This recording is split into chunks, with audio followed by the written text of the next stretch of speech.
자르시잖아. 아니에요. 사람 코 자르는 거 좋아하시잖아요, 미나님. 아니에요. 진짜 그런 진짜 이상한 애처럼 보이지 않나요? 맞아요. 그런 의미지 않은데. 맞잖아. 꼴 보기 싫으면 코 자르고 싶다며. 그건 진짜 약간 그거라니까요. 뭔데요? 약간 진짜 짜증나는 사람. 언젠가 내 코를 자르는 생각도 했었거든요. 아니 근데 그 맞나 봐. 쌤은 그 조건이 안 맞아요. 약간 그 있어야 되는 이렇게 하고 이렇게 커야 돼. 뭐야 그게?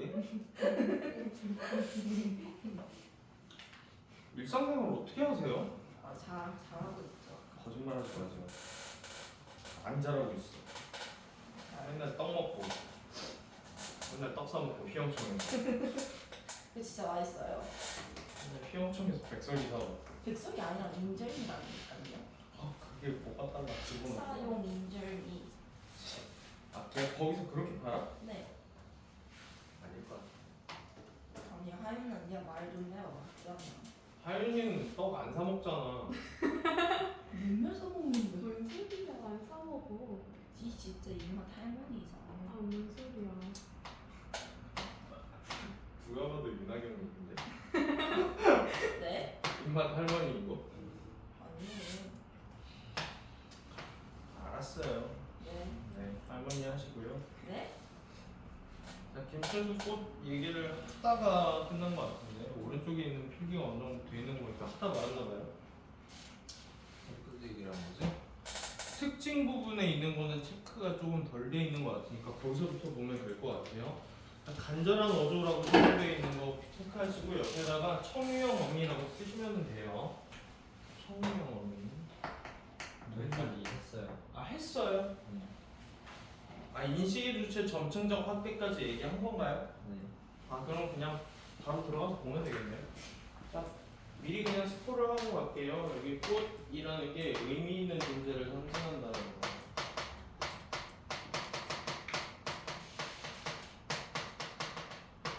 그러니까 대상에 대한 인식하고 대상에 대해서 생각하고 거기에다 이름을 붙이면 의미 있는 존재가 된다라는 게 요 시의 주된 내용이다라고 보시면 되겠다. 내가 그의 이름을 불러주기 전에는 이라고 돼 있어 약간 인식론적으로 왔을 때 주체와 대상이 나눠져 있는 이게 대상이 되겠고 얘가 주체가 되겠네. 어떤 주체냐? 인식의 주체와 대상이래요. 그러면 이름을 불러주기 전이라는 상태는 의미를 부여받기 전입니다.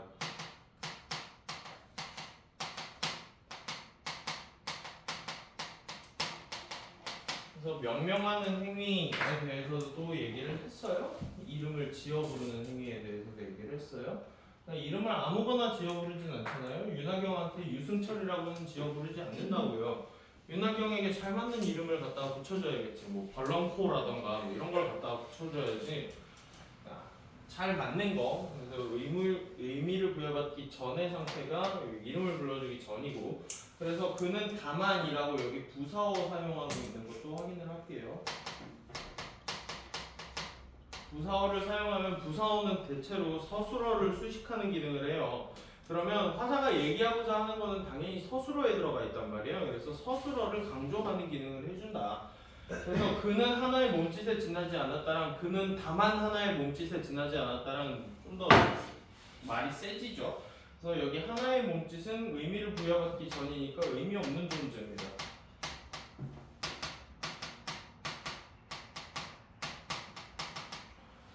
자 그런데 내가 그의 이름을 불러주었을 때 그래서 여기에서 이름을 불러주었다라고 하는 거를 보니까 여기가 의미를 부여한 거예요. 나에게 의미를 부여한 거고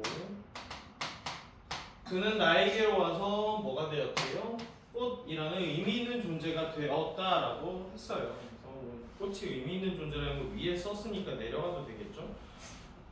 대상에 대한 주체의 의미를 생성하는 행위가 무엇이냐라고 물어보면은 이름을 부르는 행위라고 하셔도 되고 명명하는 행위라고 하셔도 되고 그러면 명명하는 게 뭐 하는 거예요? 의미를 부여하는 거죠. 그럼 그거 추상의 구체화라고 부르면 안 될까? 안 되냐? 되냐 안 되냐? 돼요. 돼요. 그래서 의미라는 게 되게 추상적이란 말이에요. 내가 윤하경에게 가지고 있는 의미랑 혜빈이가 윤하경에게 가지고 있는 의미는 다른 의미겠지. 그래서 내가 윤하경에게 이름을 붙일 때는 벌렁코 뭐 이런 걸로 붙이는데 혜빈이한테는 뭐라고 붙여야 되지? 붙여봐. 윤하경의 이름을 붙여봐요 그냥. 말고 바보라고 붙인답니다. 그래서 이게 되게 추상적인 거를 이름을 붙인다라고 하면 이름은 구체적인 거예요.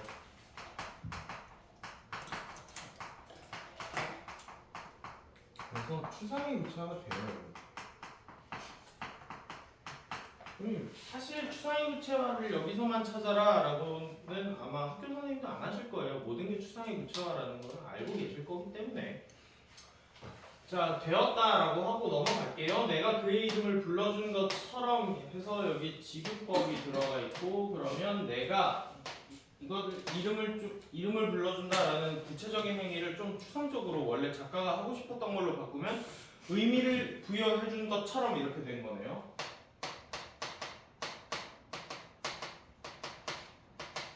나의 이 빛깔과 향기에 알맞은, 그러니까 윤하경에게 잘 맞는 이름을 붙여줘야지. 붙여줄 때 윤하경한테 뭐 전현우 이런 걸 붙이면 좀 안 맞잖아요. 전현우는 좀 크고 무거운 느낌이 나잖아. 윤하경은 약간 가볍고 되게 팔랑팔랑거리고 계속 백설기기 같은 거 먹고 복도에서 계속 왔다 갔다 하고 선생님들한테 시비 걸고. 저 언제 11을 보였어요. 쌤이 째려보시는 거. 난 그냥 쳐다본 건데 나보고 왜 째려보네. 아니 그거 내가 학교 다닐 때 보통 선배들이 나한테 그냥 본 건데 왜 째려보냐. 이러고서 이렇게 보셨잖아요. 안 보이니까 이렇게 온 거지. 아니 눈이 이렇게 하시잖아요. 저봐 또 시비 걸잖아. 그냥 아니라는데 아닌가 보다 하면 되지. 알맞은. 그러면 이름을 부를 거면 이거를 알아줘야 되겠네. 누군가가 자신을 인식하고 이해를 해줘야지 본질에 알맞은 이름을 붙여줄 거 아니야. 그러니까 내가 누군가를 알아주고 내가 누군가를 뭐 인식하는 행위를 나도 누군가한테 당하고 싶다라는 얘기예요. 그래서 알맞은 이름을 불러다오라고 이 청유형어미 들어가 있고 계속 했으니까 한번 넘어갑시다. 청유형어미. 뭐 하자 이런 식으로 권유하거나 아니면 요청할 때 청유형 어미를 사용해요. 그러면 요청하면 당연히 화자에 소망이 담겨 있기 때문에 화자에 소망. 아까 전에 그래서 간절한 어조역입니다. 그에게로 가서 나도 그에게 의미 있는 존재가 되고 싶다. 그래서 지금 여기까지는 나, 너 이런 너와 나 뭐 이렇게 돼서 2인이었는데 이게 밑으로 내려가면은 이렇게 우리로 확장된단 말이에요. 그래서 확장적 인식. 모두라고 했으니까 인간 모두를 얘기하는 거예요. 그럼 인간이라는 존재는 어떤 존재냐? 누군가한테 의미를 부여하고 의미를 부여받길 원하는 존재다. 그러니까 관심종자라는 얘기예요. 제가요? 네. 저는 너 인간 아니야? 네 뭔데 너? 인간인데요. 의미 부여받고 싶지 않아? 네. 왜? 사이코패스야 그러면. 사회에서 이제 공감 능력이 결여되어 있기 때문에 사람들 코 자르고 싶어하고 이런 거잖아. 아니 과자로 싶다고요. 일단 무조건 부정하죠. 아까 전에 맞다고 해놓고. 자, 무엇이 되고 싶대요. 그러면 무엇이 꽃입니다. 왜 꽃이?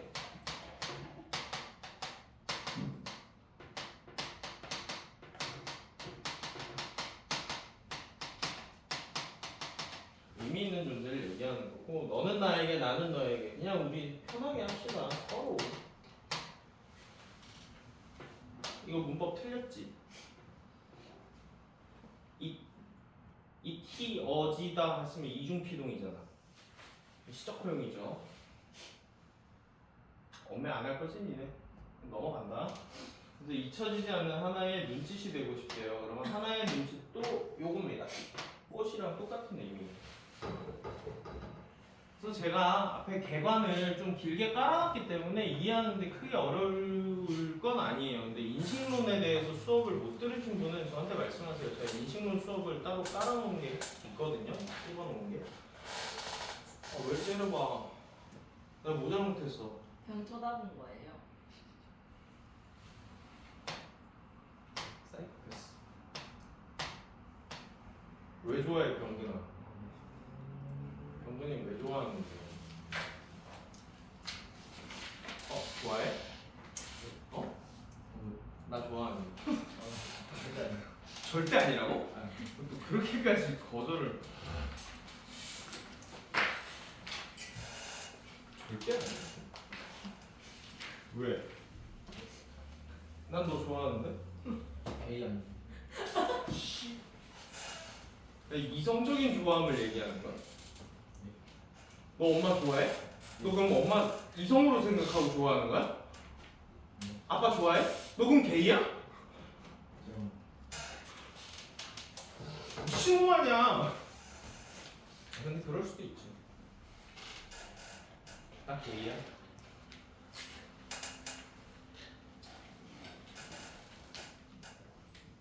승철이도 게이. 이신지 모르겠지만 제가 오늘 초면인데 실례를 하는. 난 승철이가 누구 진짜 모르거든. 초면이 아니야? 난 승철이라는 이름을 처음 들어봤는데? 아니 지금 수초면 아니에요? 쌤 만난 적 있어요? 제 여자고 진짜 박승철 헤어커커도 안 나갔는데 무슨. 최승철이라니. 아니야 박승철이야. 내 인식은 그래. 자 여기 라디오에다 스피커를 먼저 할게요. 이거 학교에서 했으니까 안다라고 생각하고 간단하게 얘기를 하자면 이 라디오라는 게 뭐를 상징하냐. 자본주의를 상징하는 대표적인 소재가 라디오예요. 이 산업화를 상징하고 원래는 산업화 이전에는 라디오라는 게 없었잖아요. 그래서 라디오 매체라는 게 등장했던 건 산업화 때문에 그래요. 이거 산업화입니다. 산업화, 자본 뭐 이런 걸로 보시면 되는데 자본주의적인 성질은 사람을 어떻게 만드냐면 되게 외롭게 만들어요. 자유를 뺏어가고요. 그래서 당연히 문학작품에서 이 라디오라는 이 산업화라는 소재가 긍정적으로 등장한 적이 한 번도 없어요. 진짜 그래요. 난소공에서 자동차 이렇게 등장하면 그거 안 좋은 거였잖아요. 주머니 있는 옷 그것도 이제 부자들의 상징이고. 그래서 요거라고 생각을 하시면 되고요. 결국에 인간을 외롭게 만들어요. 인간 소외를 만들게 돼요. 하지만 긍정적인 측면으로 작용하는 것도 있지. 산업화가 편리하잖아. 편리함이에요.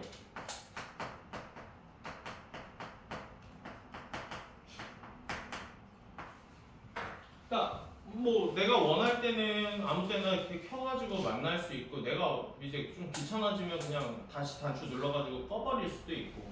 나경이의 연애가 그렇지 않을까? 개인주의적이잖아요. 의미 있는 존재가 되고 싶지 않다면 네가 네. 잊혀지지 않는 존재가 되고 싶지 않다면 라디오 같은 삶을 꿈꾸시는 거죠. 해보자는 거지 오늘. 알았어. 넌 오늘 하루 종일 네 일만 한다. 그래서 인간이 소외되기 때문에 결국에 외로워하게 될 거고요. 외롭게 되니까 결국에 더 뭐를 찾게 돼요? 라디오를 더 찾게 돼요. 그래서 역설적이다. 여기다가는 역설법이라고는 하지 마시고 라디오 같이 사랑을 회복할 수 있다면 이라고 해서 이거 황금 만능주의 뭐 이렇게 들어갈 겁니다.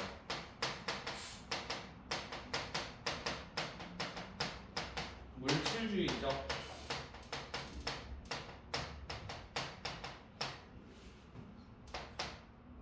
시대가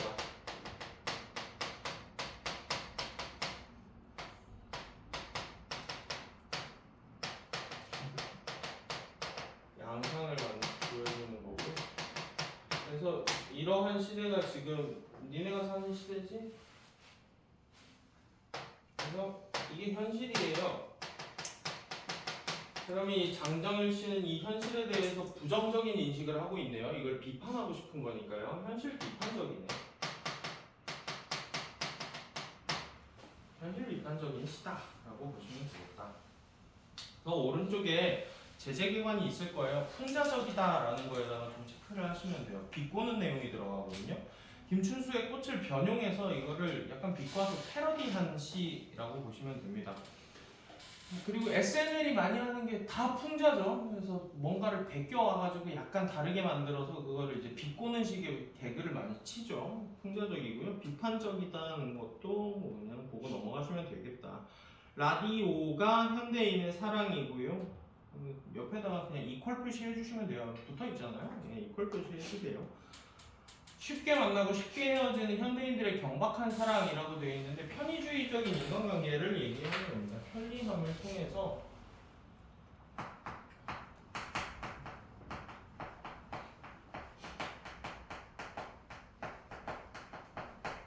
인간관계. 이게 그러면 어떻게 되냐면 이게 현대인의 삶이에요. 아 되게 피곤하잖아. 나경아 사람이랑 엮여 사는 거 되게 피곤하잖아. 네. 되게 피곤하잖아. 네. 그냥 마음대로 사람들 다 꺼버리고 싶잖아. 네. 그리고 지 좀 외로워지면 사람들 다시 키고 싶고. 지 맘대로죠. 이게 인간 소외를 불러오고 이게 다시 또 외로우니까 편리함을 불러오고 이런 계속 악순환의 굴레가 굴러가는 게 현대 자본주의 세계다라는 게 요즘에 문학 교과서에서 실려 있는 교수님들의 인식이세요. 동의하세요? 보이 넥스트 도어를 보면서 좋아하시잖아요. 보이 넥스트 도어 보다 보면 안 질려? 왜 이렇게 좋아해? 아니 기침한 거예요. 알았어. 감기여가지고 기침한 건데 왜 자꾸 뭐라 그러세요? 너 끝나고 남아. 맞짱 뜨자. 귀찮으면 꺼버리잖아요 핸드폰. 어차피 여자친구가 이 영상을 볼 일은 없으니까 서준아. 여자친구 귀찮을 게 없어? 없어? 아 미안 핸드폰이 무음인 걸 깜빡했어라고 거짓말 쳐본 적 없어? 한 번? 너 껐지? 예? 가끔 핸드폰 끌 때 없어? 없어요. 없어? 실수로 어디 놓고서 기억에서 잊은 적은 없어? 있죠. 그게 과연 실수였을까? PC방에서 그렇잖아요. 근데 또 지 심심해지면 또 이제 핸드폰 찾아가지고 카톡하고 또 뭐 DM하고 뭐 이런 거잖아요. 나도 그래. 그렇죠. 나 그러니까 내가 수업을 이제 보통 3연강을 연달아 들어가잖아. 그럼 4시간 반 동안 연락이 안 되잖아. 그럼 그 와중에 카톡 한 번 남길 시간이 과연 없었을까? 있지. 중학년에 김주현이랑 담배 피러 내려가는데. 근데 왜 안 할까? 귀찮으니까. 뭐 왜? 나 그래도 1011일 만났어. 오래 만났다고. 지들은 안 그러는 척 하고 있어. 지들은 안 그러는 척. 윤하경은 어차피 못소리니까 이런 경험 당연히 없겠고. 못소리 아니야? 못소리야? 아니 왜 자꾸 공적으로 막 이렇게. 어? 아 진짜. 공적으로. 왜? 세빈이 보내줘야 된단 말이야. 이미 시비 계속 버렸잖아요. 자, 내가 이거 똑같습니다. 그래서 내용은 그냥 똑같아요. 내가 단추를 눌러주기 전에는 해서 단추라는 게 여기서 앞에 나왔던 이름과 같은 역할을 해요. 의미를 부여하는 거.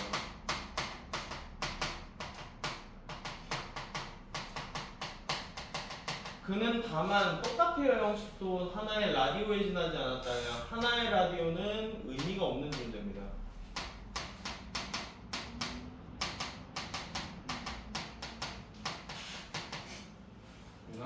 남친 매우 궁금한데. 수 없어요. 내가 그의 단추를 눌러주었을 때 의미를 부여하니까 그는 나에게로 와서 전파가 되었다라고 하네요. 이게 꽃이네요. 의미가 있는 거죠.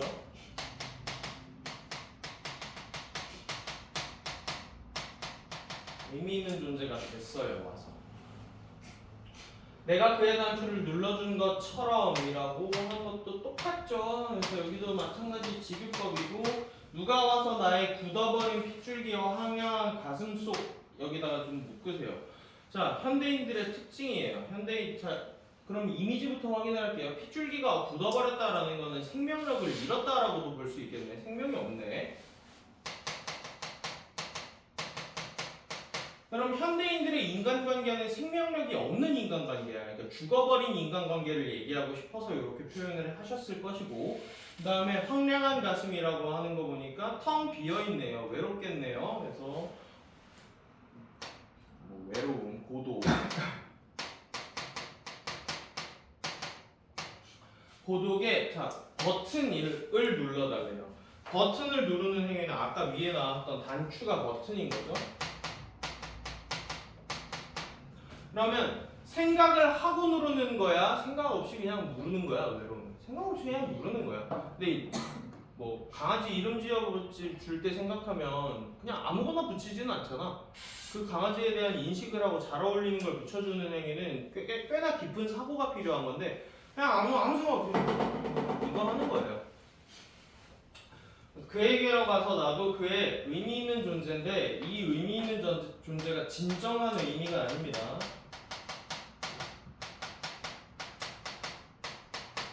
그냥 아주 가벼운 거예요. 편하고. 우리들은 모두 사랑이 되고 싶다도 마찬가지예요. 진정한 사랑이 아니에요.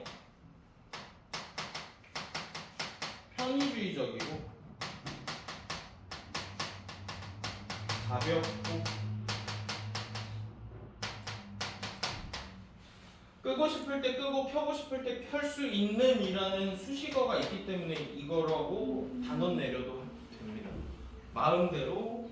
그러면 이게 어디가랑 대치가 되는 거냐면 위 앞에 있었던 꽃에서 잊혀지지 않는 이랑 대조적인 거예요. 그래서 여기가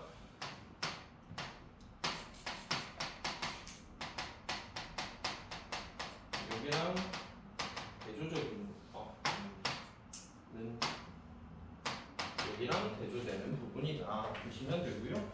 밑에 라디오가 되고 싶다 해서 라디오도 마찬가지 좋은 존재가 아니에요. 그래서 여기 있는 마지막 연 전체가 어떻게 구성이 되어 있는 거냐, 여기가 풍자적인 내용이 들어간 거예요.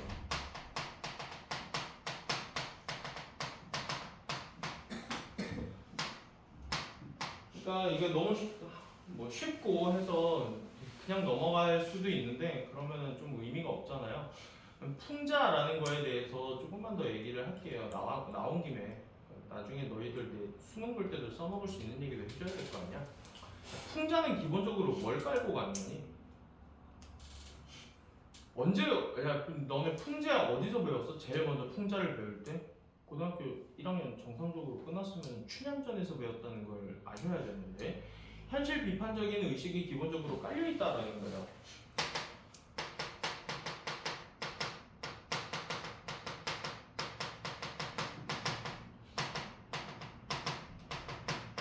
여기에 해학이 덧붙으면 이거를 우리는 풍자라고 하거든요.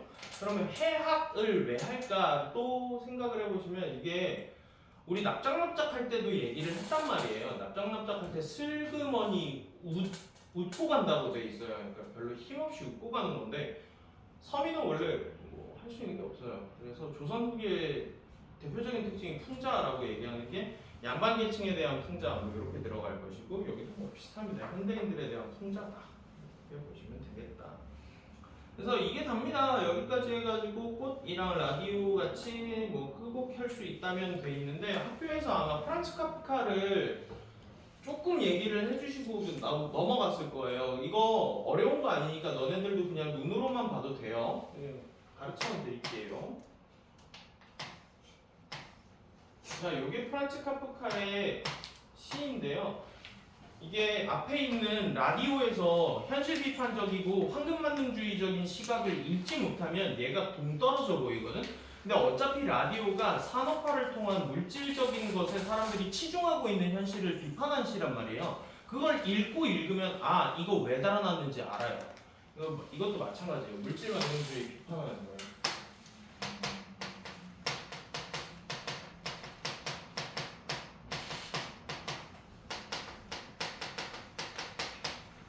여기 있는 사람들이 누군지는 알 필요는 없어요. 그냥 유명한 사람들이라고 보시면 되고 문학가들과 철학자들이에요. 뭐 경제학자, 문학자, 철학자 되게 유명한 학자들이거든요. 거기다가 옆에 뭐가 중요한 거냐면 여기가 중요한 거예요. 뭘 달아놨어요? 네, 가격 달아놨어요. 가격을 달았다라는 거는 모든 사람들에다가 이제 돈으로 판단을 하겠다는 거네. 그래서 되게 유명한 철학자들을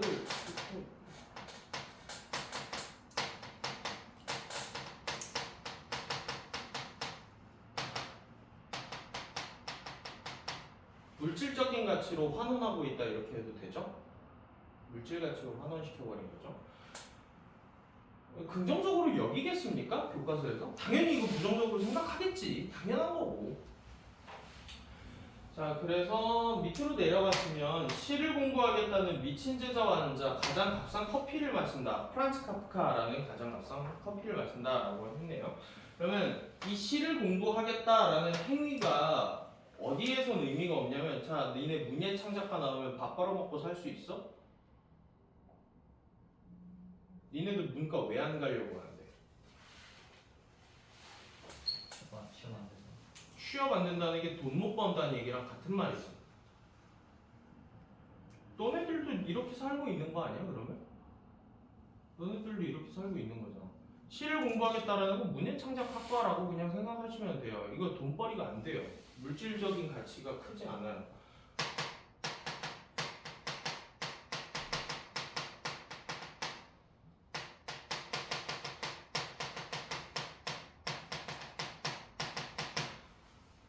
그러니까 뭐라고 얘기했어요? 미쳤다라고 얘기했는데 이거 진짜 미친 겁니까? 자, 제자면 내가 가르치는 거잖아. 그럼 나도 시인이고 얘는 시인이 되고 싶은 사람이네. 그럼 나도 물질적인 가치가 별로 없는 사람이겠네. 그럼 화자가 스스로에 대한 인식을 부정적으로 한 게 아니라 이거 그냥 반어법 쓴 겁니다, 여기. 그럼 세상이 미친 거지 내가 미친 거야? 아니, 세상이 미친 거지. 그래서 반어적인 표현이에요. 정근아, 너 10억 주면 학교 때려칠래? 예. 너에게 학교는 10억만큼의 가치도 없는 거지? 예. 너 몇 살이야? 18살한테 돈 주고 학업 때려치라 그랬는데 예스라고 얘기하는 게 이게 정상적인 세상이야? 너 공부 왜 하니? 시험이요. 돈 벌려고 하는 거네? 공부가 원래 돈 벌려고 하는 거야? 공부는 원래 돈 벌기 위한 목적으로 하는 게 아니야. 근데 돈 벌려는 목적으로 너희가 하고 있다는 건 세상이 미쳐 돌아간다는 얘기예요. 근데 잘못됐어요, 뭐가 좀. 근데 뭐 그런데 거기에 너네가 대놓고 뭐 소리 지를 수는 없잖아. 그냥 시키는 대로 따라갈 수밖에 없잖아. 우리는 그러면 그런 사람들을 문학에서 뭐라고 부르냐? 소시민이라고 불러요. 소시민적 태도인 거예요. 어쩔 수 없잖아. 그러면 누가 바꿔줘야 된다고? 지식인. 지식인 계층이 이러한 현실에 대한 폭로를 해주고 그 시민들의 공감을 얻어서 권력자 계층이 바뀌어야지 세상이 바뀌는 거야. 그치? 이게 문학에서 자꾸 가르치려고 하는 게 이러한 거를 너네한테 자꾸 가르쳐주고 싶은 시인가 봐요. 교수님들이. 그래놓고 비문학인 경제지문 개 어렵게 내놓고 다양하게 공부를 하시는 게 좋겠죠? 그래서 여기까지 하시면 김춘수의 꽃은 넘어갈 거고요. 제가 뭐부터 할 거냐면 시부터 다 끝낼 거예요. 시부터 먼저 다 끝낸 다음에 좀 긴 거 이생규 장전이랑 메밀꽃을 맨 뒤로 뺄 거거든요. 빨리 칠 수 있는 거 빨리 칠 건데 어디 할 거냐? 쉽게 쓰여진 시 먼저 할 거예요. 윤동주 씨의 쉽게 쓰여진 시 페이지가 아마 190페이지일 텐데 왜? 싫어? 아니 좋아하잖아요. 나눠 낼 거예요. 앞에 목 쳐보시면 페이지 있죠? 노트 옆 페이지니 경전아. 196. 반말을 해요. 그 독특한 새끼야 저것도. 분들이 264년 1학년 교과서에서 다뤘는데 윤동주 씨는 제대로 다룬 적이 아마 없을 거예요. 윤동주 씨는 아마 제가 드리는 족보 문제들에서 가끔 만났으면 만났겠지. 뭐 예수 그 희생양 속죄양 모티프 할 때 264에 속죄양 모티프가 방향에 들어가 있었잖아요. 그럴 때 이제 윤동주 씨가 같이 묶여 들어가서 뭐 내 무덤 위에 파란 잔디 푸른 잔디 피어나듯이 이런 거 들어가 있거나 아니면 역설법 배우실 때 행복한 사나이 예수 그리스도처럼 뭐 이런 식으로 들어가 있는 거를 잠깐 봤을 건데 윤동주 씨는 모르고는 고등학교 졸업이 안 되겠죠 당연히. 제일 유명한 거는 별에는 밤 아니면 서시 뭐 이런 거가 제일 유명할 텐데 그거는 너무 서정적이라 학교에서 다루고자 하는 메시지가 좀 덜 들어가 있어요. 혹시 이거 반사돼서 잘 안 보이나요? 그러면 이거 일단 켜놓고 칠판 좀 보세요. 먼저 설명을 하고 갈게요. 윤동주가 어떤 사람인지는 얘기를 이따가 할 거고요.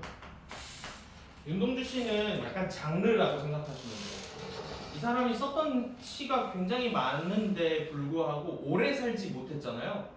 시를 창작했던 기간 자체가 그렇게 오랫동안 창작하지를 못했어요. 그러니까 지금 너네 나이 때부터 시를 쓰기 시작해서 내 나이 전에 죽은 거야. 난 니네랑 해봤자 한 13살 정도 차이 나려나? 그 정도 차이 날 텐데 그 표정 무서워. 표정 좀 풀어줘. 그냥 제가 본 거니까요. 그러는 거야. 그러면 사람은 살면서 생각이 계속 바뀌어요. 내면 세계가 계속 바뀌면서 표현하는 시가 바뀌어야 되는데 이 사람은 바뀌기 전에 죽은 거예요. 그러니까 시를 읽는 방법 자체가 하나에 이제 굳어져 있어. 약간 이론화되어 있기 때문에 좀 볼게요. 이 당시가 일제강점기라는 거 모르는 사람은 아마 없을 것이고 일제강점기 당시에 지식인 계층이 어떤 생각을 가지냐 허무주의를 가졌다는 건 우리 도굴차고에서 했다. 그 당시에 지식인 계층이 허무주의에 빠질 수밖에 없는 이유가 뭐였냐? 내가 할 수 있는 게 아무것도 없다라는 생각 때문에 허무주의에 빠졌단 말이에요. 나는 뭔가를 배우고 대학교에서 공부를 했는데 현실 문제에 대해서는 내가 할 수 있는 게 딱히 아무것도 없으니까 허무주의에 계속 빠져요. 윤동주도 마찬가지고요. 윤동주가 원래 북간도 지방에서 출생을 한 뒤에 북간도가 그 당시 독립운동 기지였다는 거는 한국사 때 배웠을 거예요. 그러니까 당연히 그 지역 사람들의 정서가 윤동주한테도 녹아있겠지? 근데 얘는 조금 적극적인 태토남 기질은 아니었고 약간 애견남 기질이 좀 있었나 봐요. 그래서 문예 창작 이런 거를 좋아했었고 백석 시인을 굉장히 좋아했다라고 알려져 있어요. 그래서 어디 가고 싶어 했냐면 지금으로 따지면 연희전문학교. 지금은 연세대지. 그 당시에 연희전문학교에 이제 입학하고 싶어 했는데 거기 교수가 아마 정지용이었나 그럴 거예요. 너네 그 향수 1학년 때 배웠던 향수 쓴 사람 있죠? 그분이 아마 거기 교수인가 그랬을 텐데 거기에 이제 들어가고 싶었는데 일단 한 번에 들어가지는 못해요. 그리고 근데 같이 지원했던 자기 친구들은 한 번에 입학을 하고 그러니까 일단 1차 좌절을 느끼죠 인생에서. 그러고 재수를 해서 연희전문학교에 간 다음에 이제 시를 배워요. 근데 이미 워낙에 뛰어난 사람이었기 때문에 더 공부를 더 하고 싶어서 이제 그 일제강점기 공부 더 하고 싶으면 어디 갈 수밖에 없어요. 일본 갈 수밖에 없어요. 그래서 자기 친구들은 북간도 지방 출생들이 독립운동을 많이 했기 때문에 국내에서 독립운동을 하다가 서대문용소에 투옥되고 이랬는데 얘는 뭐 했다고? 일본으로 건너가야 돼. 자, 근데 일본으로 건너가려면 전제 조건이 하나 있어. 창씨개명해야 돼. 그러니까 자기 친구들은 독립운동, 독립투사인데 나는 창씨개명한 일본 유학생이야. 내가 되고 싶은 나와 현실의 내가 너무 달라지면은 자아가 분열되기 시작해. 그래서 윤동주의 키워드는 자아 분열이에요. 이 당시 일제강점기에 시인들이 자아 분열을 겪는 사람이 되게 많았어요. 이상 같은 사람. 근데 이따가 시간이 아마 애매하게 남을 것 같으면 제가 이상시 같은 거는 또 궁예짓 한번 해야지. 그래서 이상시는 한번 보여드릴게요. 그것도 자아 분열을 소재로 한 동일한 시기의 시기 때문에 운동주를 읽는 방법은 기본적으로 현상적 자아와 본질적 자아인 나를 분리시켜야 돼.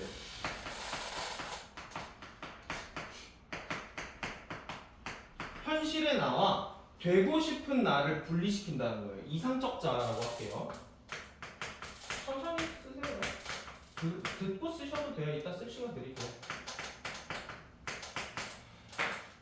자, 이상이라는 건 현실이 아니라는 얘기지.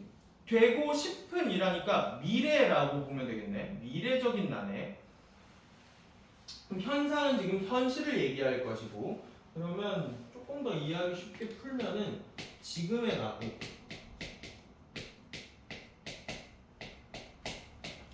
이거는 되고 싶은 나야.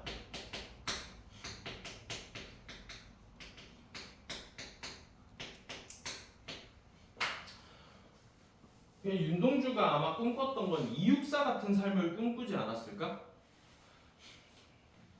근데 나는 지금 뭐 일본 유학생 이거 벌어졌지. 이런 격차가 생겼지. 그러면 문학 용어로는 뭐라고 불러? 내적 갈등이라고 부르고 정신학에서는 자아분열이라고 얘기를 하는 거고 내적 갈등이나 자아분열이나 그게 그거지 뭐. 그래서 자아가 분열돼요.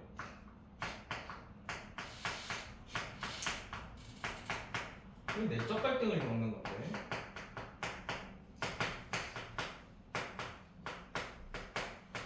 자, 여기서 끝내면은 저항시인으로 윤동주가 뽑히기는 좀 어렵겠지? 저항을 안 하고 그냥 분열됐어 하고 끝나버리면 저항시인이 아니잖아. 그러면 얘는 여기서 어떻게 할 거냐? 성찰해. 나 왜 이렇게 지금 마음이 안 좋지? 나 왜 이렇게 지금 내적 갈등을 심하게 겪고 있지를 성찰하고 성찰한 뒤에 어떤 정서를 얻냐면 이게 공통이에요. 다 부끄러워해요. 항상 부끄러워해요.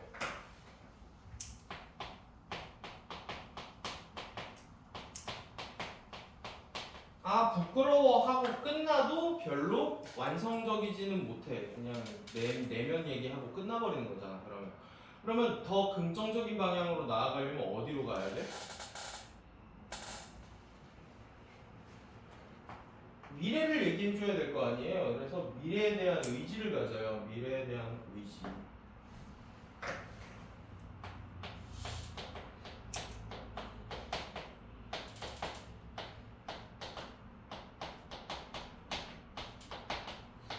미래에 대한 의지를 가졌는데 자 그러면 방향성이 이 의지가 이 방향으로 가야 돼? 이 방향으로 가야 돼?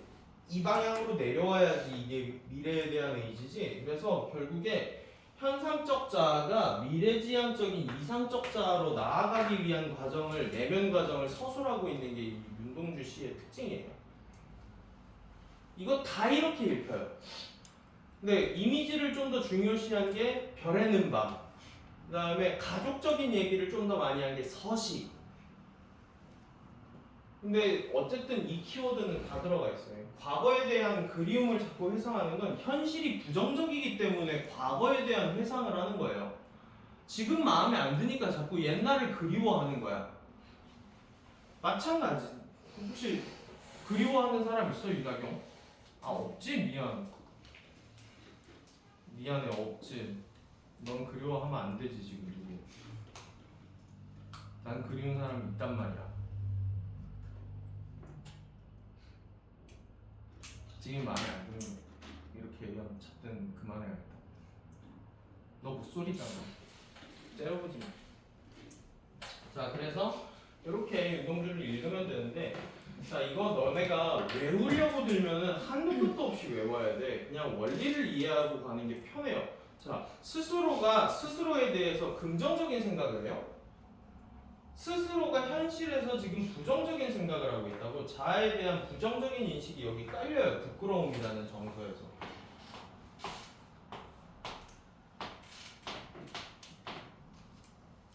자 그러면 부끄러움이라는 내면 상태를 가진 거네. 내면 상태지. 이거 당연히 시에서도 나오게 될 거거든. 어떻게 표출이 될까? 스스로가 마음이 안 드는 사람이 누구한테 답 내릴 수 있어? 못 내려. 그러면 말투가 단정적이게 될 수가 없어. 여기 부드러운 어조가 이래서 나와요. 당연히 부드러운 어조를 사용할 수밖에 없고요. 스스로에 대한 확신이 없으니까. 또 반말할 수 있어요? 내가 스스로를 부끄러워하는 사람이 남 앞한테 당당하게 반말하고 이럴 수 없죠. 반말 못해요. 그냥 경어체를 써요. 높임말 쓴다고요.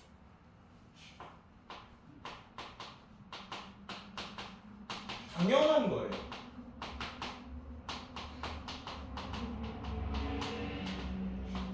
경어체를 사용하게 돼요. 이런 특징이, 자 그러니까 보면 내가 니네랑 했던 그 3주간의 고3 문학 수업이 개똥이 아니었다라는 게 여기서도 적용이 된단 말이야. 자, 내면 상태가 시에서 형상화 작업을 통해서 구체화됐네.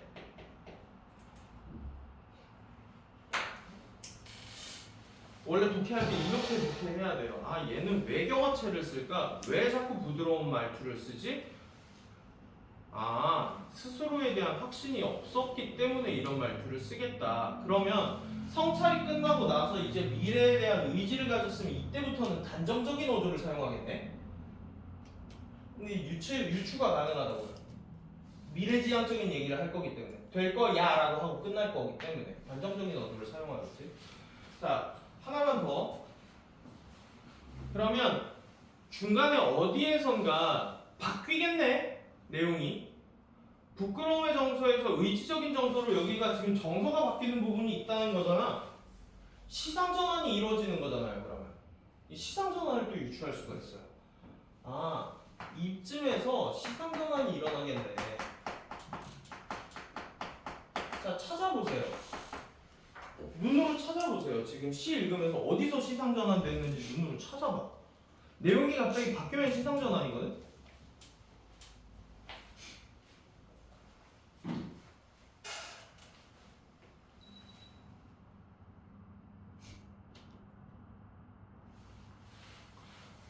갑자기 등불 나오죠. 계속 어둡다 갑자기 등불 나온단 말이에요. 어디를 기점으로 등불이 튀어나오냐면 그 위에 연 보시면 창밖에 밤비가 속살거려 여기 있죠? 그거 1년에 있어 없어? 있어요. 있지. 똑같이 반복했어 아니면 순서를 바꿔서 변주했어? 순서를 바꿔서 변주했어. 자, 바뀌었다니까 앞뒤가 바뀌었다니까 정서가. 자, 타자의 정서가 바뀌는 걸 시상전환이라는 걸 통해서 구체화해주고 있네. 이렇게 된다고요. 그래서 여기가 변주 들어가는 부분이 시상전환이 될 거고요.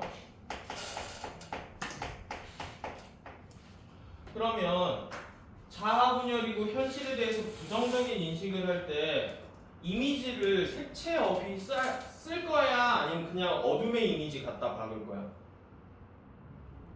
현실에 대해서 부정적인 인식을 하고 있을 땐 어둠 이미지 갖다 쓸 거지. 의지적인 내용 쓸 거면은 이제 어둠 이미지 갖다 버리고 뭐 써야 돼? 밝음 이미지 쓸 거지. 그러면 거기 명암 대비 있어 없어? 등불을 밝혀 어둠을 조금 내밀고, 어둠을 조금 내몰고 여기 명암 대비돼 있네.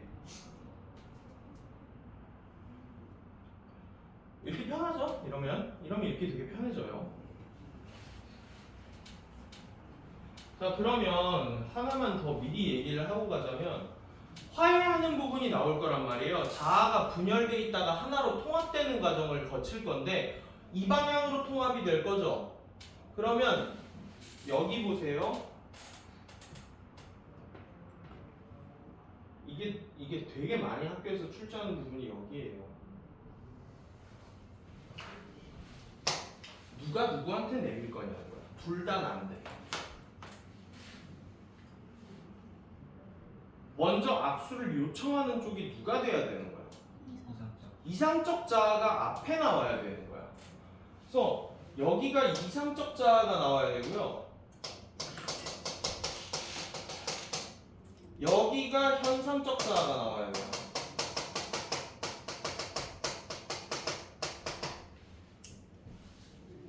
여기가 출제 포인트예요. 제대로 독해하지 못하는 애들은 헷갈립니다. 근데 이거 너네 학교에서 쉽게 가르쳐 줄 거야. 왜냐? 너네 수호제기 때 자아분열을 이미 배웠어. 정약용이 나를 잃었다라고 계속 얘기한다고. 그거 자아분열이잖아. 본질적 자와 형상적인 자에 대해서 너희는 수호제기 때 이미 배웠다. 근데 그거에 대해서 다시 얘기를 안 해주고 그냥 자아분열을 출제해버리겠지. 니네 다 까먹었는데. 그렇겠죠?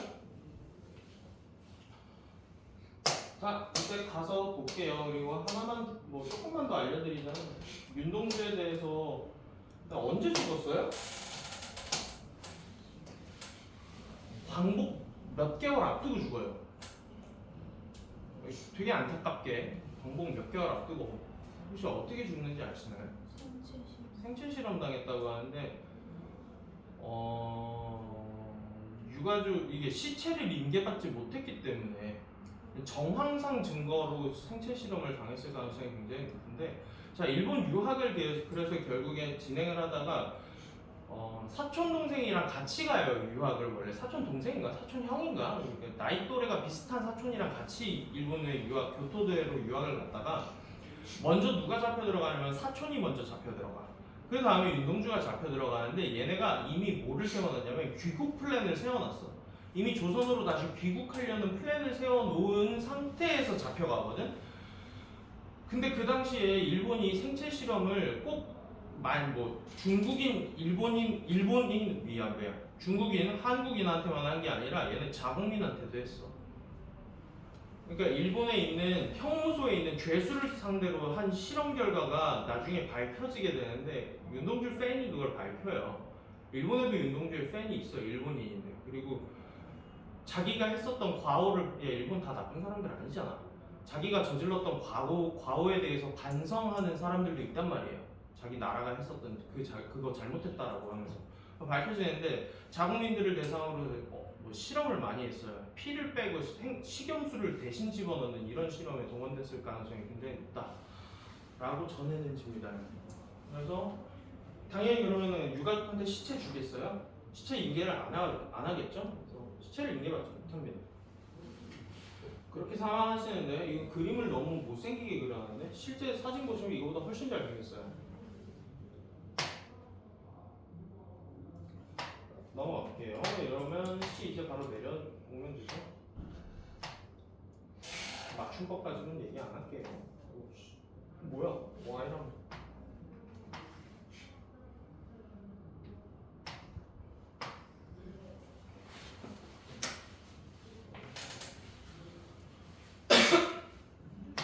자, 창밖에 밤비가 속살거린대요. 그러면 시대적인 미안. 맞아. 꼬이냐? 시간적인 배경 중요하다 그랬어? 안 중요하다 그랬어? 중요해. 왜 중요하다 그랬어? 세 가지. 순환성을 드러낼 수 있고, 필연성을 드러낼 수도 있고, 시 전체의 분위기라든지 작품의 분위기에 영향을 줄 수가 있거든. 그러면 너네가 밤이라는 배경을 아름답게 학교에서 배웠어. 어디서 배웠냐? 메밀꽃 필 무렵에서 밤이라는 공간이 굉장히 아름답게 그려지거든. 여기에서는 왜 중요한 거냐? 자, 뒤에 보면, 자, 밤 지나고 뭐 와요? 결국에 시대처럼 올 아침이죠. 밤은 무조건 시간이 지나면은 뭐해? 끝나. 필연성을 드러내기 위한 시간적인 배경의 사용 가능하다. 일단 어둠 이미지, 그 다음에 시간적인 배경을 놓고,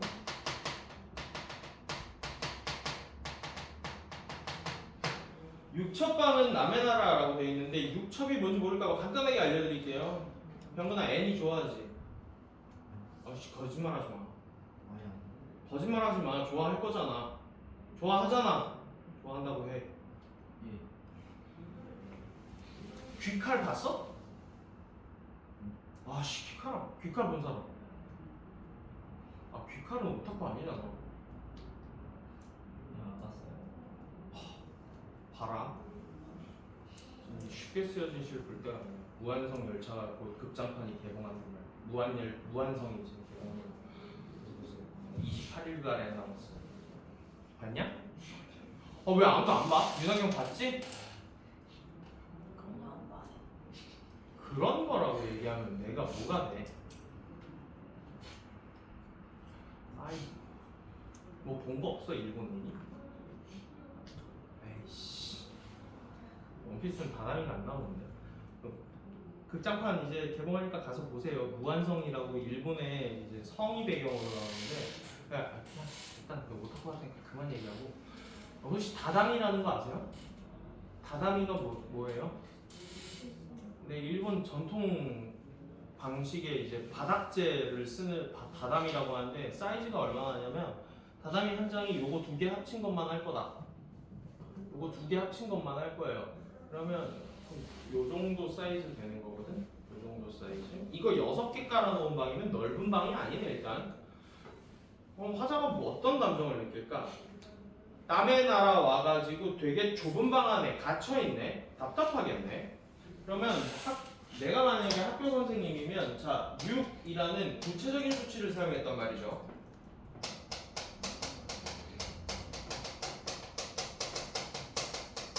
구체적인 수치를 얘기하면서 여기가 남의 나라라고 밝히고 있어요. 되게 외로웠겠네. 좁은 방이라는 게 확 느껴지잖아요. 구체적인 수치를 주니까 답답함 이런 거 보여주기 좋았겠네.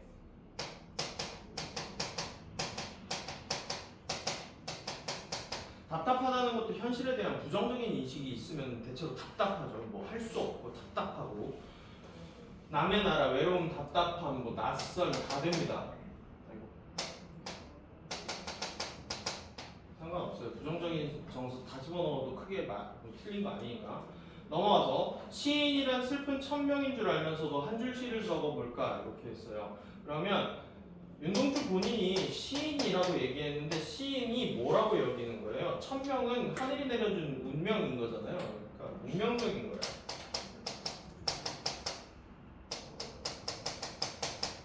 화자 자신의 운명이 시인인데 이게 긍정적이라고 생각해요? 부정적이라고 생각해요? 승철이 온 거예요? 진짜 왔어? 아니요. 아씨 왜나? 선생님, 어? 저 화장실 커플로. 되게 초등학생처럼 얘기해요. 화장실 좀 다녀오겠습니다. 안녕님. 엄마타양. 음악해보라고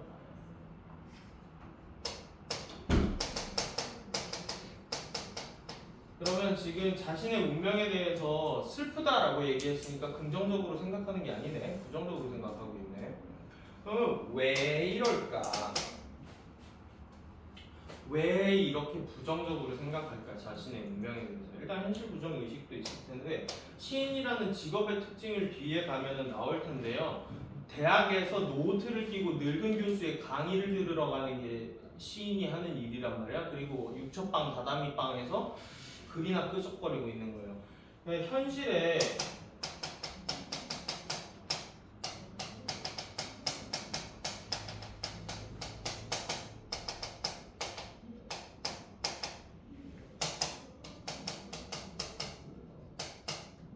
하지 못하는 운명이야.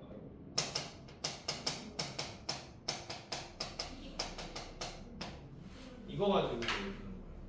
그러니까 현실이 부정적인 사람은 현실이 부정적이라고 생각하는 사람은 어떻게 해야 돼? 적극적으로 현실을 바꾸려고 노력을 해야 되는데 내 운명이 시인이라서 나는 적극적으로 노력을 할 수가 없어. 슬프잖아. 그래서 시인이란 슬픈 천명이라고 표현을 한 거고요. 알면서도 그래도 내가 할 수 있는 거 뭐밖에 없어? 시 쓰는 거밖에 없어. 그래서 한 줄 시를 적어볼까? 이렇게 돼 있어요. 말투가 적겠다예요. 적어볼까? 이렇게 부드럽게 가요. 되게 부드럽게 가잖아요. 그래서 부드러운 어조.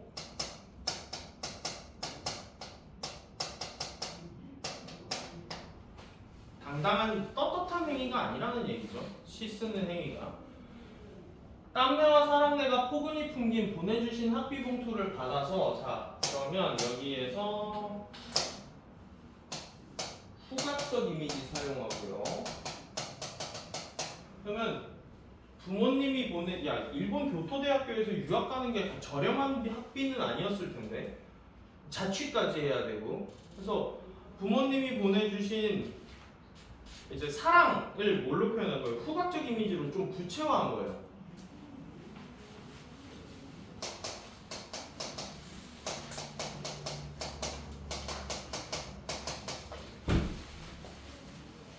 흥했어? 네. 코가 막힐 사이즈가 아닌데. 아 진짜. 넓잖아. 거기가 막히려면 진짜 가득 차야 되는. 그만할까? 네. 다음에 좀 삐질 것 같지. 자 여기 후각적 이미지예요. 후각적 이미지를 사용해서 부모님의 사랑을 좀 구체적으로 형상화하고 있고 포근히 풍긴이라고 해서 부모님의 사랑이 가지는 성격을 좀 보여주고 있어요. 부모님의 사랑은 당연히 니네 엄마 아빠 품에 있을 때가 가장 따뜻해. 사회에 나오시면 냉혹해요. 그러니까 부모님처럼 다 받아주지 않아요. 그래서 포근히라고 해서 이거 부모님의 사랑에 대한 화자의 인식이 되게 따뜻했다라는 얘기. 그 다음에 보내주신 학비 봉투를 받아서 그러면 이게 부모님의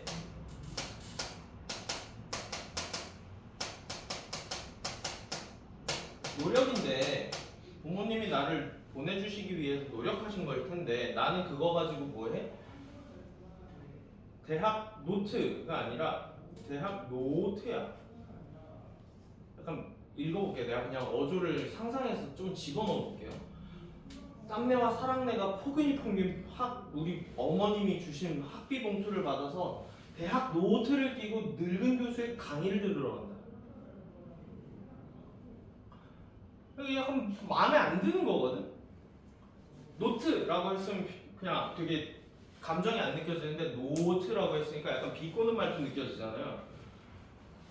자, 조선 잣되고 있어. 내 친구들 서대문 형무소에서 고문받아. 나 혼자 이러고 학교 가가지고 이제 막 마정문에 수업 듣고 있어.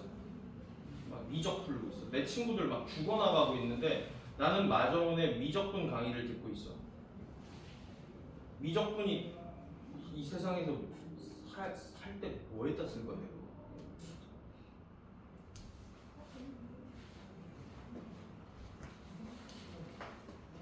이지라고. 현실에서 의미가 있어요? 이 행위들이? 현실에 아무런 의미가 없는 행위예요.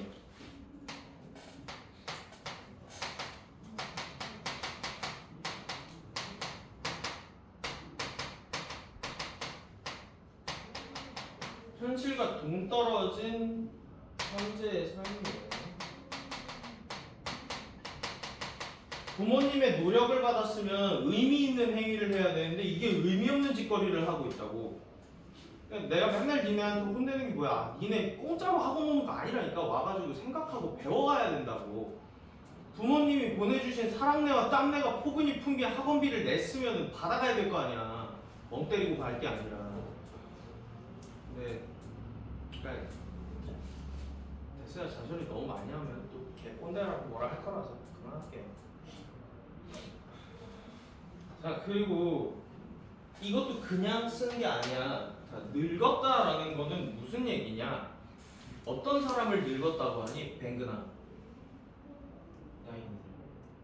아니야. 나이 많은 사람은 그냥 나이가 많은 사람이지 늙은 사람이 아니야. 자기 생각 못 바꾸는 사람들이 늙은 사람들이야. 자기가 무조건 옳다고 주장하고 현실과 동떨어진 얘기를 하고 있는 사람들이 늙은 사람들이야. 그래서 늙었다라는 걸로 이게 아무런 현실에서 의미가 없다라는 거를 강조해 줄 수 있어요. 이 교수의 강의가 아무짝에 쓸모가 없는 거예요. 솔직히 난 수학 수업이 이렇다고 미안. 이렇게 얘기하면 안 되지. 어떻게 생각해? 수학. 내가 지금 나이가 31살이거든? 내가 살면서 방정식이라는 걸 한 번이라도 실생활에서 써본 적이 있을까? 함수 그래프와 사인 코사인 법칙을 내가 인생 살면서 한 번이라도 적용해서 살아본 적이 있을까? 없어. 진짜 좀 그래. 그렇다 해서 내가 고등학교 때 수학을 열심히 하진 않았는데 딱 너의 타이밍에 나도 접었어. 너의 타이밍에 나도 접었어. 대신에 다른 과목에 몰빵을 해버렸지. 국어랑 탐구에다가 개몰빵했어요. 영어는 그냥 단어 외우니까 그냥 되던데. 단어 된다고요? 뭐가 어려워? 단어 외우면 되잖아. 왜? 단어만 알면은 그냥 글은 읽을 수 있는 거 아니야? 국어가 돼가지고. 국어가 되면 돼. 그것만 알면 돼. 원리만 달라. 영어랑 국어는 원리만 달라. 자, 우리말은 조사랑 형식 형태소의 존재 유무 때문에 도치를 해버려도 크게 상관이 없고 주어가 그렇게 중요한 세계관이 아니야. 그래서 떼버리는 경우가 많아. 그래서 어휘적인 상상력은 영어보다 국어가 훨씬 더 풍부해야 돼. 비어있는 말들이 너무 많아, 국어는. 근데 이거를 잘 채워 넣는 사람은 영어가 그렇게 어렵지 않아. 영어는 매우 직관적이고 명시적인 언어야. 위치만 다르다고, 그냥. 동사가 어디 붙어 있는지에 따라서 그냥 다 달라지는 것 뿐이야. 그러니까 이거는 김지연이랑 나랑 가끔 술 마시면서 우리는 이런 얘기 하거든. 영어와 국어의 본질적인 차이가 무엇일까? 형식 형태소의 유무야. 형식 형태소가 있기 때문에 우리는 언어 사용이 굉장히 추상적으로 들어갈 수가 있는데 걔네들은 형식 형태소가 없기 때문에 동사 위치가 무조건 그 자리에 있어야만 해. 이것만 달라. 그래서 어법에 대한 기본적인 베이스가 이해가 되고 단어 외우면 끝났어 그거. 근데 내신에서 니네 영어가 개엿 같은 게 뭐냐면 어법 물어보잖아. 자꾸 어법 물어보잖아. 난 그거 굉장히 잘못된 교육이라고 생각하거든. 아니 읽고 의미 알면 됐지. 이게 무슨 어법인지 왜 중요한데? 약간 이런 느낌이야. 자 문학 공부할게. 그리고 영탄법부터 내가 여기 있는 비유법을 싹 다 쓴 다음에 니네 외워 이렇게 하는 느낌이야. 어법 가르치는 게. 수능에서 어법 나와. 그래서 한 문제 나와. 다 뭐 나와? 독해만 나와. 수능 영어. 그냥 국어 잘하면 돼. 어느 정도 돼. 근데 수학은 나 그거 못하겠다. 근데 뭐 국어보다 수학을 더 편하게 생각하는 애들도 있고 국어는 좀 약간 추상적이고 뭉뚱그려져 있는데 수학은 명확하잖아. 그걸 더 좋아하더라. 유나는 그냥 다 싫지? 다 코 자르고 싶지? 아니라고요. 그런 상황 아니에요. 생각해보면 어릴 때 동물들을 하나둘 죄다 잃어버리고 이렇게 돼 있어요. 나 지금 과거에 대해서 생각을 하고 있네. 어릴 때 동물들이라고 했으니까 회고적이다라고 해도 되겠네요. 그리고 생각을 해보고 있어. 누구에 대한 생각이야? 자신의 과거에 대한 생각. 돌아보고 있는 거. 여기도 내면을 성찰하고 있고.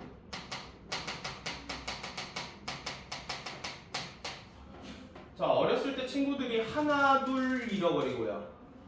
어렸을 때 동무들을 잃어버리고가 아니라 어렸을 때 동무들을 하나 둘 잃어버리고요. 구체적인 수치를 사용하니까 얼만큼 점점 없어지는 느낌 나지? 그러면 무슨 법이라 그래 그냥? 그럼 점층법이라고 해. 점점 느낌 나면 점층인 거야. 근데 이건 학교 가서 물어보셔야 돼요. 근데 아마 맞다고 하실 거예요. 늘어나기 때문에. 근데 출제하는 포인트가 여기가 아니기는 한데 하나 둘 죄다 이런 식으로 점층 전개되고 있는 점층.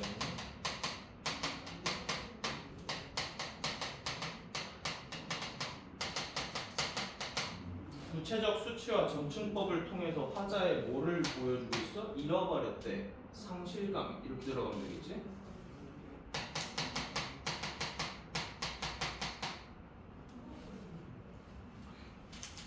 그러니까 문학 독해의 원리는 여기 나와 있는 표현들을 보고 얘가 어떤 감정을 가졌을까를 추측하는 게 기본 원리예요. 기본 원리. 그거 먼저 하고 나머지 것들을 이제 얘는 왜 이랬을까 왜 여기서 하필 영탄법이지 왜 여기서 하필 시간적 배경을 밤으로 줬지 그건 나중에 할 거고 얘가 어떤 감정을 느꼈는지부터 하는 게 먼저야. 그래 니네 교과서에는 어떻게 써져 있냐면 내가 책을 안 피고 있어. 잠시만.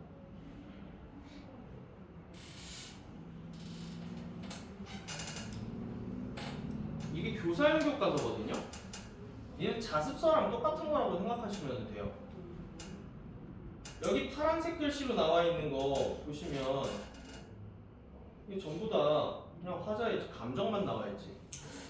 파란색 글씨로 화자의 감정만 나와 있다고요. 기본인 거야, 화자의 감정을 읽기가. 그리고 내가 지금 여기 추가로 필기를 계속 덧붙여 주는 거는 이 감정을 잘 보여주기 위해서 이 작가가 사용한 기법들을 추가로 써주는 거고. 이게 나중에 가서 선생님 이게 비문학은 이렇게 읽어가지고 이해해서 하면 되겠는데 이 문학을 어떻게 접근해야 될지 모르겠어요 하면 저 새끼 왜 저러나부터 시작하세요. 저 새끼 왜 저러나부터. 나는 무엇을 바래서 나는 다만 반복. 왜 반복해? 강조하려고 반복하겠지. 지금 누구한테 포커싱을 맞추는 거야? 스스로한테 포커싱을 이렇게 맞추는 거야. 나는 다만 나는 무엇을 바래서 홀로 외로이 외롭게 자 침전하다는 배웠을 거예요. 침전물이라 그래서 가라앉아 있는 걸 침전물이라고 하잖아요. 이게 밑으로 가라앉는 거를 침전한다라고 한 거예요. 그러면 여기 하강적인 이미지 사용했다라고 해도 되겠네.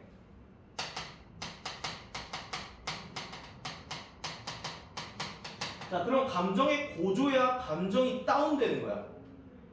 감정이 다운되는 거야. 감정이 고조된다 하면 틀린 거예요. 여기서 침전하는 것일까? 라고 질문을 던지고 있어. 이거 누구한테 물어보는 거냐? 스스로한테 물어보고 있는 거지. 자아성찰이라고 하는 거예요. 이러면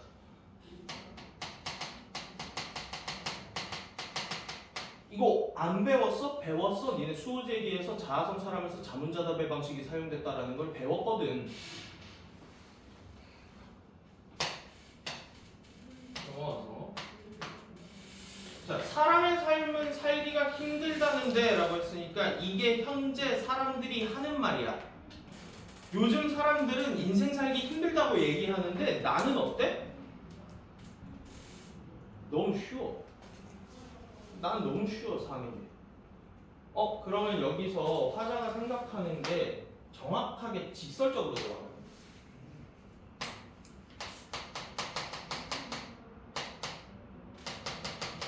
자, 시인이기 때문에 당연히 시 쓰는 게 자기의 삶이지.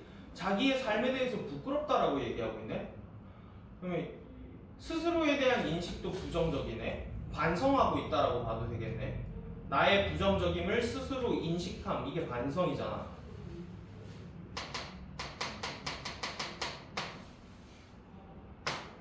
그러니까 하고 싶은 말을 제가 그냥 의역을 좀 윤동주 빙의해가지고 해볼게요. 다른 사람 조선인들이겠지?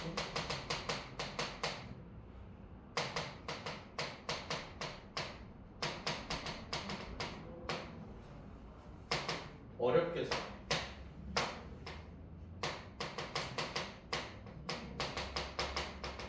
이건 안 적어도 돼요. 그냥 제 해석이라서. 나는 인생 존나 편하게 사네.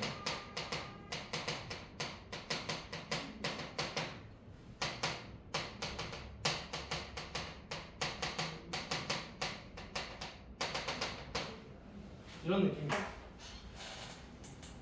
그러니까 너희가 조금 직설적으로 얘기해야 잘 알아보니까 아마 이런 얘기를 하고 싶은 게 아니었을까? 우리나라의 다른 사람들 자기 친구들이 진짜로 투옥되고 이런 상황인데 나는 방구석에 처박혀서 신나 쓰고 있네. 인생 존나 나는 너무 쉽게 사는 것 같은데.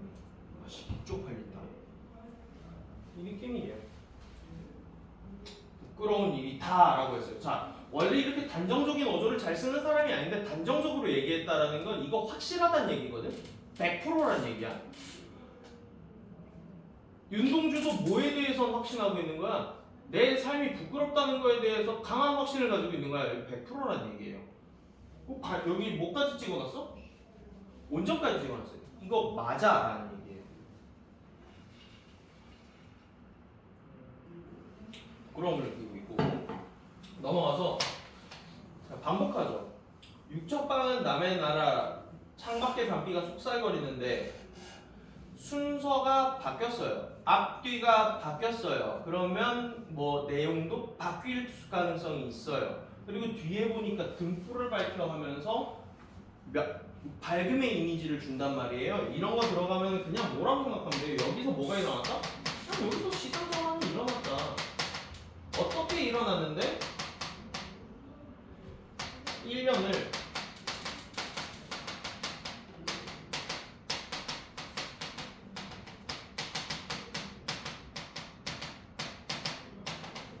1년을 변주하는 형식을 통해서 시상전환을 보여줬어. 자, 그럼 더 길게 붙일 거거든, 학교 선생님은. 1년을 변주하는 형식을 통해 시상전환이 이루어짐으로 화자의 현실에 대한 인식이 바뀌었다. 맞아? 땡! 현실에 대한 인식이 바뀐 게 아니야. 스스로에 대한 확신을 가진 것이. 이거 어떤 식으로 낚는지 알겠어?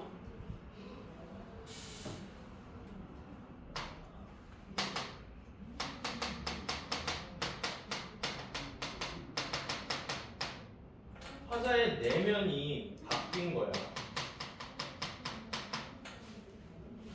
세상은 똑같이 엿같아. 근데 내면 세계가 의지적으로 바뀐 거지. 그러면 당연히 세계도 바뀌어. 세계는 윤하경 너를 중심으로 돌아가니까. 네 세계는. 그러니까 지금 사는 게 너무 잣같고 엿같다라고 생각하시면 생각을 조금 바꿔보세요라는 말을 무슨 세바시 강연 뭐 이런 데서 맨날 한다고. 근데 아이 개소리 하네. 뭐 이렇게 하겠지. 그러니까 현실 비판적인 윤하경은 이렇게 하겠지. 개소리 하네. 근데 실제로 자기 생각을 조금만 바꾸면 인생이 되게 편해져. 이채원은 처음부터 공부가 재밌었을까? 처음에 힘들었겠지. 걔도 노베잖아. 걔 노베, 싼 노베란 말이야.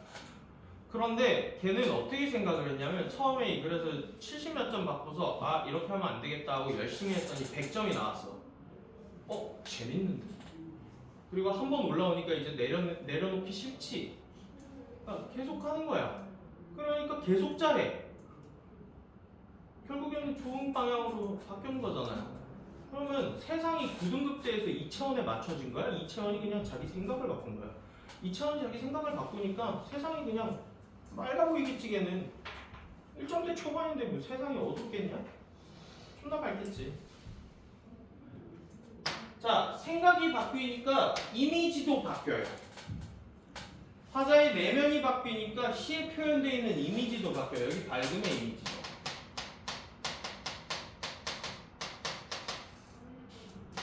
얘는 어둠 이미지고.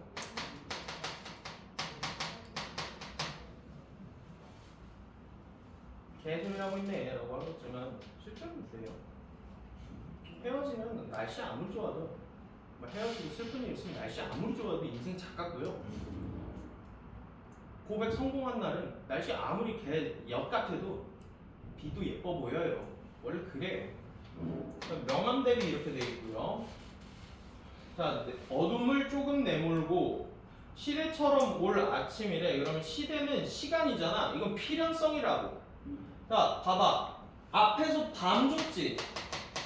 계속 여기 밤인데 뭐가 이제 온다고? 아침이 곧 올 거라는 확고한 믿음이 생겼네. 필연성에 대한 믿음이네.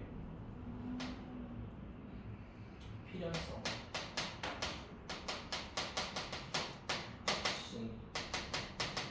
그러니까 기다리는 최후의 나 이거 보이죠? 그러면 마지막에 나예요. 그러면 현상적 자예요, 이상적 자예요?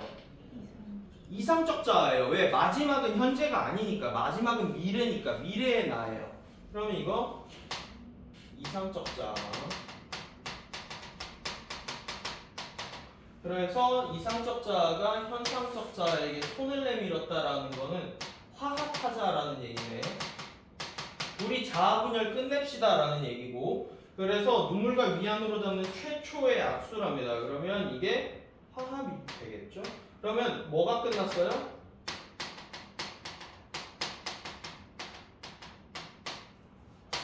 내적 갈등이 끝났어요. 그럼 어느 방향으로 끝나야 된다? 여기 방향으로 끝난 거예요. 됐어요? 여기까지 하면 테스트가 좀 힘이 났어요. 생각보다 어려워졌네요.